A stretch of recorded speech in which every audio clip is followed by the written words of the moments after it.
दोस्तों, स्वागत है आपका फिर से मेरे YouTube चैनल गौर की वाणी में। उम्मीद करते हैं कि आप खुश होंगे।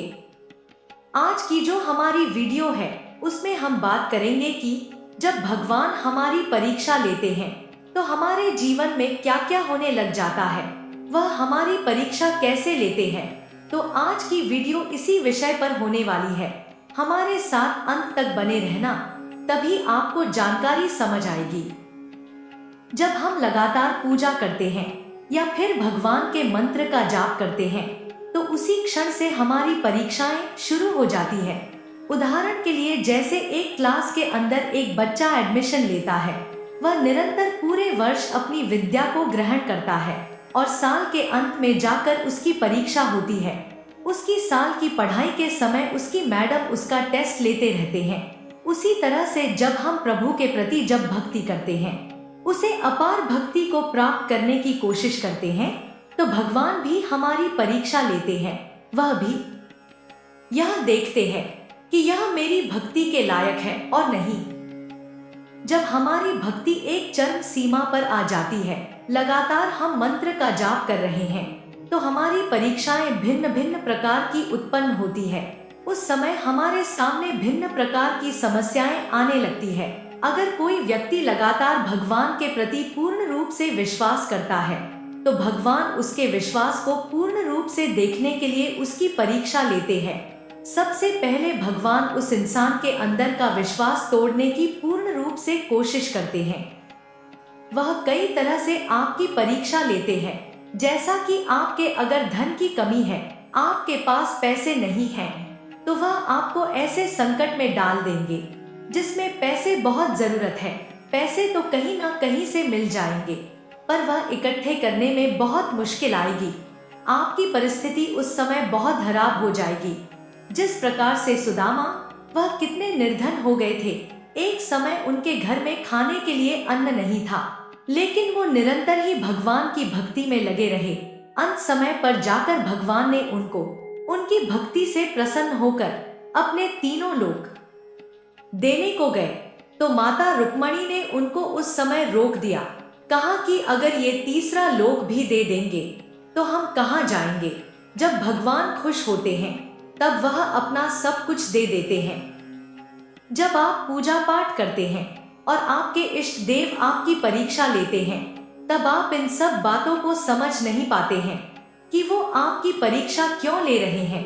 कई लोग जो पूजा भी सिर्फ इसलिए करते हैं कि उन्हें जीवन में कभी कोई दिक्कत नहीं आए, उनको अगर छोटी सी भी कोई दिक्कत आती है तो वो सीधा भगवान को कोसने लगते हैं कि मैं तो आपकी इतनी पूजा करता हूँ, फिर भी मुझे इतनी समस्याएं क्यों आ रही हैं।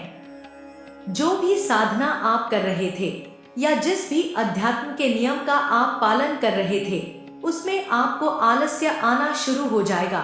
शुरुआत में तो सभी को इन सब बातों में खूब मन लगता है, खूब रुचि जगती है, खूब सेवा साधना आदि करने की इच्छा होती है, लेकिन थोड़े ही समय बाद यह सब निराशा सा प्रतीत होने लगता है। थोड़े समय बाद हमारा मन उस चीज से उठ जाता है। जब आपको लगता है कि इस साधना का कोई फल नहीं मिल रहा, तब हमारा मन हम पर हावी हो जाता है। हमें आलस्य आना शुरू होता है। मन ऐसा सोचना शुरू कर देता है कि अगर इतने दिनों से कर रहे हो, 2 दिन छोड़ भी दोगे तो क्या हो जाएगा। इसको हम कल नहीं तो परसों कर लेंगे और हम इसको छोड़ देते हैं। वैसे यह परीक्षा असल में हमारे इच्छा शक्ति की जांच करने के लिए की जाती है कि क्या हम अपने काम को करने में आगे की ओर बढ़ रहे हैं और आलसी होकर बैठ जाते हैं। कभी कभी ऐसे विचार भी उत्पन्न होते हैं कि लगातार, जैसे कि आप जब भी पूजा करने बैठे हो, आपके घर वाले या आपके सगे संबंधी आपको परेशान करते हैं या फिर आपका मन भटकाने की कोशिश करते हैं। वह आपका मन भटकाने के लिए नकारात्मक विचार आपके दिमाग में डालेंगे। जिम्मेदारियों से बंधे होने के कारण आप भी उनसे दूर नहीं हो पा रहे हो। आप मानो एक धर्म संकट में फंस जाते हैं और धीरे धीरे आप फिर अपनी साधना आदि से भटक जाते हैं। लेकिन हमें यह समझना आवश्यक है कि यही परीक्षा का समय है। आपके रिश्तेदार के रूप में, असल में आपके इष्ट ही आपके मन में नकारात्मक चीजें डालकर आपको भटकाने का प्रयास कर रहे हैं। इसलिए ऐसे समय में आपको अपनी समझदारी और संकल्प शक्ति दोनों का ही उपयोग करते हुए उनकी बातों में नहीं आना चाहिए, बल्कि आपको अपने ऊपर विश्वास रखना चाहिए कि आप अपने सही रास्ते पर चल रहे हैं। आपके इष्ट उस समय आपका विश्वास देख रहे हैं कि आपके अंदर कितना विश्वास है, अपने इष्ट के प्रति कितना विश्वास है, जिसकी आप आराधना कर रहे हो, जिसकी आप पूजा यात्रा कर रहे हो। अगर इस प्रकार उस समय व्यक्ति टूट जाता है, अगर उसे व्यक्ति अपने हथियारों को गिर देता है, कमजोर हो जाता है, तो वहीं पर उसकी भक्ति रुक जाती है। ऐसी ऐसी परीक्षाएं होती हैं जीवन के अंदर। कई बड़ी ऐसा भी होता है कि आप मंत्र का जाप करो, लेकिन अब वो पूजा का मन जो आपका लगता था वो लग नहीं पा रहा। क्यों ऐसा क्यों हो रहा है लगातार? क्योंकि यह भगवान का ही हस्तक्षेप है, यह किसी और का हस्तक्षेप नहीं। आपके जीवन को बिजी करना, साधक को विश्वास के भरोसे ही सारी कठिनाइयों और चुनौतियों से पार पाना होता है। इसलिए भगवान हमारी परीक्षा लेते हैं कि हम विश्वास में कितने पक्के हैं।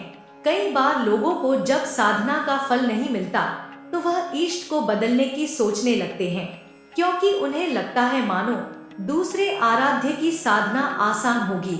पर दोस्तों, यह केवल मन का भटकाव होता है और एक गलती होती है। इसलिए ऐसी परिस्थितियों में अपने मन को संकल्पित रखना आवश्यक है, जिससे विश्वास की परीक्षा में आप तीर्ण हो सकते हो। जिस दिन आप भगवान का संकल्प लेकर पूजा करने के लिए बैठते हो, 41 दिन के लिए, 21 दिनों के लिए, 11 दिनों के लिए, उसी समय से आपकी परीक्षाएं शुरू हो जाती हैं। अब उस परीक्षा में आपने पास होना है या पास नहीं होना, यह सब आपके ऊपर निर्धारित होता है। भगवान अपने भक्तों की परीक्षा लेते हैं, तो हम अंत में यह ही बोलेंगे कि आप भगवान का नाम का जाप कभी मत बंद करना, वह आपकी सहायता अवश्य करेंगे जिस दिन आप उनकी परीक्षा में पास हो गए। उम्मीद है आपको वीडियो अच्छी लगी होगी। वीडियो को लाइक, शेयर और चैनल को सब्सक्राइब अवश्य करें। तो बोलिए जय सीताराम, जय श्री बालाजी महाराज, जय महाकाल।